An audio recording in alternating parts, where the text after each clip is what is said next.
ഇതാ വഴിയല്ലേ? ആത്തെന്തായിരുന്നു പരിപാടി? അമ്പലത്തിലൊരു വഴിപാടിന്റെ കാര്യം പറഞ്ഞ. വഴിപാടായിരുന്നല്ലോ, നല്ല കാര്യമായിട്ടായിരുന്നല്ലോ. തോന്നിയ ദിവസം പറയുന്നത്. തോന്നിയ ദിവസം കാണിച്ചിട്ട് ആ പാവം ജവാന്റെ ഫോട്ടോയില് മാലിട്ട് ചന്ദനത്തിൽ എത്തിക്കണോ അല്ലേ? പുരുഷേട്ടനെങ്ങാനും അറിഞ്ഞാ പിള്ളേച്ചന്റെ ഫോട്ടോയില് മാലിട്ട് ചന്ദനത്തിൽ എത്തിക്കേണ്ടി വരും. വീട്ടിൽ വെച്ച് ചതറിക്കും.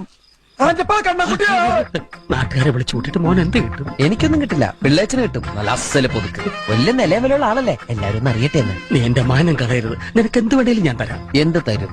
എന്ത് വേണം? അച്ഛന്റെ കയ്യിൽ നിന്ന് കള്ളക്കണക്ക് എഴുതി വാങ്ങിച്ച കുരുടിമുക്കിൽ 25 സെന്റ് സ്ഥലം. അയ്യോ മാധവ, അത് അയ്യോ മാധവ, അത് എഴുതി തരൊന്നും വേണ്ട. അവിടെ ഇത്തവണ എനിക്ക് വിത്തറക്കണം.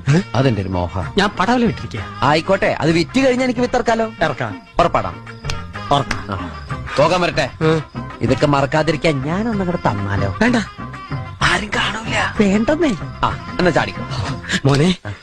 ഇന്ന് നീ അവിടെ കക്കാൻ കയറരുത്. ഇന്ന് അവിടുന്ന് എന്തെങ്കിലും പോയാൽ നാളെ അത് എന്റെ തലയിലാവും. ഓ, എന്നാ മറ്റന്നാളാവാം. അതിന്റെ പിറ്റേന്ന് എന്റെ തലയിലാവും. സ്ഥിരാണല്ലേ? ചാടിക്ക.